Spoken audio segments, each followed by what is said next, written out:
We robbed the Stagecoach, found a widow. She killed 3 men before breakfast. 1878, Montana Territory. We were broke and desperate. Jake, Thomas, and me. Word came about a wealthy widow traveling alone from Denver to Helena. Easy pickings, we thought. Rich woman, jewelry, cash, simple robbery. Partner, we were wrong about everything. We stopped the coach outside Silver Band. 3 masked men, guns drawn. The driver surrendered, smart man. Then Jake opened a coach door and we froze. She was beautiful, 30-something, black mourning dress, pearl choker, gray eyes cold as winter. She didn't scream, didn't beg, just said, "Gentlemen, you've made a terrible mistake." I laughed. Big mistake on my part. Her name was Victoria Ashford, widow, recently bereaved. Jake grabbed her pearl necklace. She didn't resist. "That's worth $500, she said calmly. "My husband's estate is worth $500,000 in a Helena Bank. Take me there alive and we can negotiate." Jake got rough, grabbed her arm. You know what she did? She smiled and whispered something that made Jake go pale. That's when we changed plans. Ransom play. Partner, worst decision we ever made. We made camp that night, tied Victoria to a tree. She didn't complain, just watched us with those gray eyes.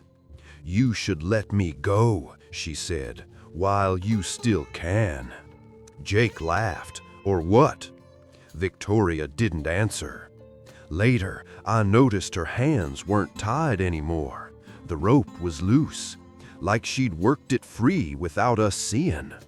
When Thomas asked how a widow traveled alone, she said her husband's enemies were all dead. I asked what killed her husband. She looked right at me. I did. We should have run right then. That night by the fire, Victoria leaned close to me. "Cole, that's your name, isn't it?" I hadn't told her my name. "You're smarter than your friends," she said, "so I'll make you a deal. Help me reach Helena, protect me from them. I'll give you $100,000. "You're our prisoner," I said. Victoria held up her hands. The ropes fell away. "Am I?" She smiled. "Cole, you're not my captors. You're my alibi." That's when I realized we'd walked into her trap. But Jake and Thomas, they still didn't see it. And partner, that ignorance was gonna cost them everything. Second day, Jake got aggressive. Cornered Victoria when we stopped for water. Started making threats. Victoria stayed calm. "You'll what, Jake? Hurt me? Then you get nothing." She pulled a derringer from her dress. 2 shots aimed at his chest. "Get your hands off me," she said quietly, "or I'll put both bullets where your brain should be." Jake stepped back, and I knew for certain this woman wasn't a victim. She was the most dangerous person in our camp. That night, I asked her straight, "Who are you really?" Victoria looked at me.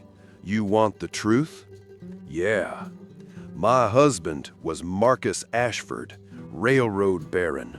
He beat me for 7 years, so I poisoned him, took his money, and now I'm disappearing." She showed me scars, cigarette burns on her skin. I'm not a good person, Cole, but I'm a survivor, and I don't apologize for that. Partner, I should have walked away, but I didn't. Third morning, Thomas was dead, face down in the creek, drowned it looked like, but his gun was missing. Victoria was already awake, sitting by the fire, calm. Terrible accident, she said. Jake pulled his gun. You killed him. Prove it, Victoria said coldly. Show me marks. Show me evidence. Jake couldn't. After he left to bury Thomas, Victoria whispered, He followed me to the creek last night. Thought I was alone, vulnerable. Did you kill him? She smiled. What do you think? I thought she was a murderer, a black widow who'd kill anyone in her way. But partner, I wasn't afraid of her. I was fascinated. Fourth day, Jake finally snapped. Grabbed Victoria, gun to her head. We're renegotiating. $1 million or you die. I found him in a clearing, Victoria on her knees, Jake behind her. Jake, don't, I said. She killed Thomas. Game's over. Victoria stayed calm. Jake, do you know what my husband's last words were? You'll never get away with this. He was wrong, and so are you. She moved, fast, twisted, grabbed his gun hand. A shot. Jake fell, blood spreading across his chest. Victoria stood, holding his gun, her dress torn, but alive. And she looked at me. Are you gonna be a problem, Cole? I should have shot her. Instead, I said no. Because, partner, I'd made my choice, and it was the wrong one. We buried Jake next to Thomas. Victoria helped me dig. When we finished, she sat down. I'll tell you everything, she said, all of it. And she told me about Marcus, the beatings, the years of abuse, the poison that killed him slowly.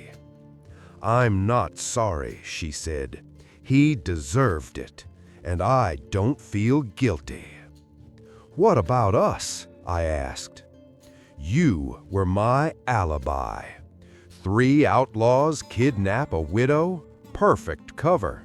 When I disappear with the money, everyone assumes I'm dead. She moved closer. But you, Cole, you're different.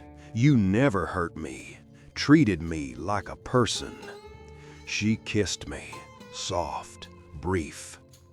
Come to Helena with me, she said. Help me collect the money. I'll give you 100,000, plus me if you want. Partner, I should have said no, but Victoria was beautiful, dangerous, and I had nothing. So I said yes.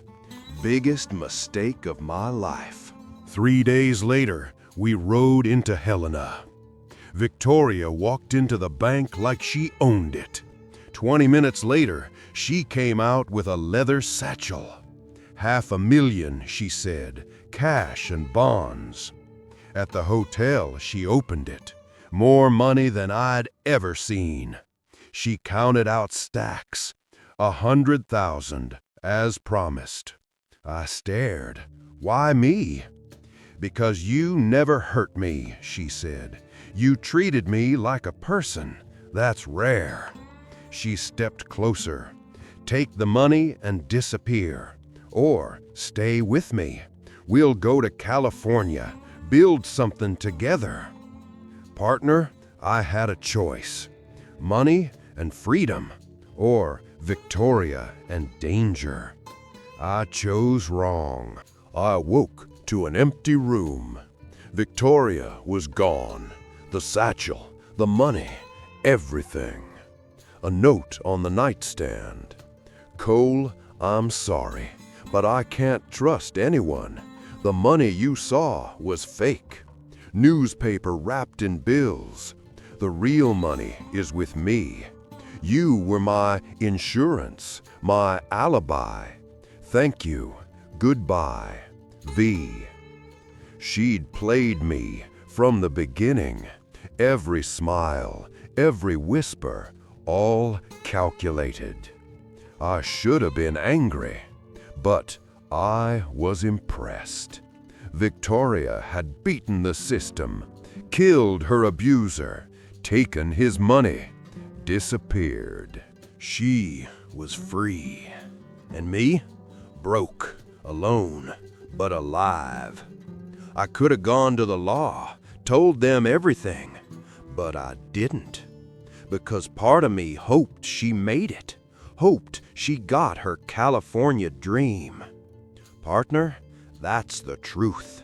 I let her go. 6 months passed. I drifted, took honest work. Then one day in Denver, I saw a newspaper.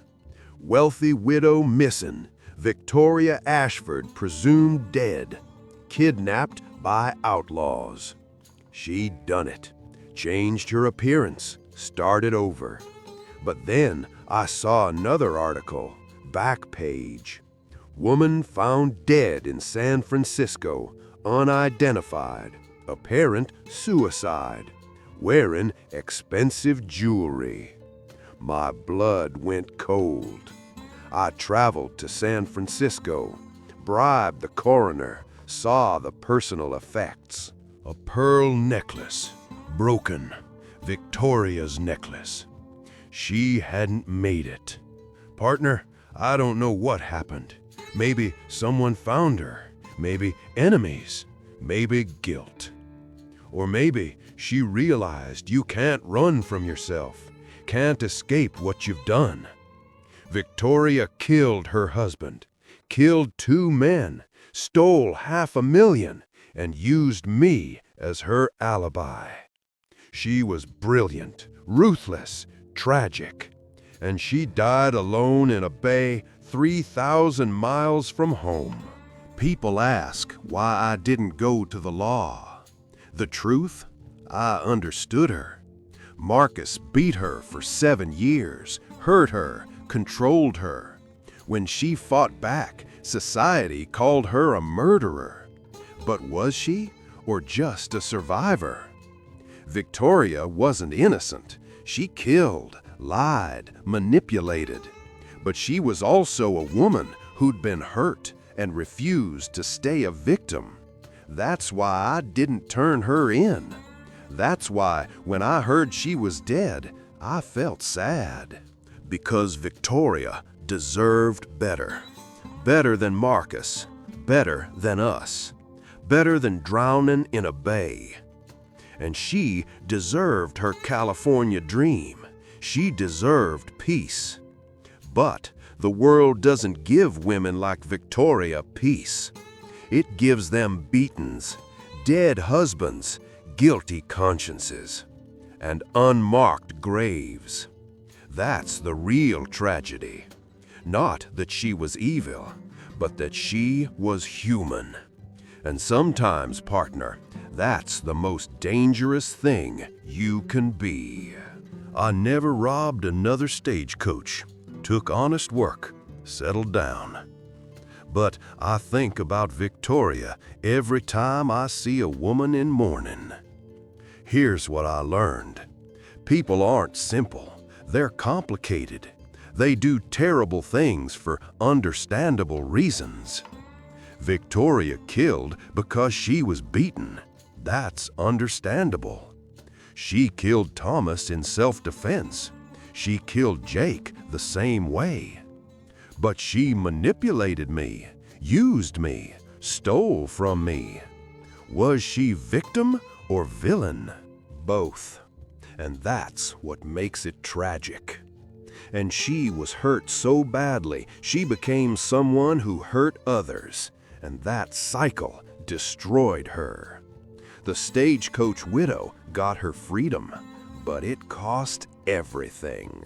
So, partner, take one thing from this 9. Be careful who you trust, who you save, who you love. The most dangerous people aren't the ones with guns, they're the ones with smiles. Victoria had the most dangerous smile I've ever seen. She was a widow on that stagecoach until she pulled the gun. Then she was something else, something beautiful, something deadly, something I'll never forget. Rest in peace, Victoria. You earned it. May your sins be forgiven. This old cowboy hopes you found your California dream, even if just for a moment, even if it killed you. You were free, and that's something. Partner, if this tale moved you, hit that subscribe button. Leave a comment. Tell me where you're listening from. Until next time, may your trails be clear and your judgments fair. NT the Stagecoach Widow taught me one thing. Survival ain't pretty, but sometimes it's all we got. Ride safe, partner.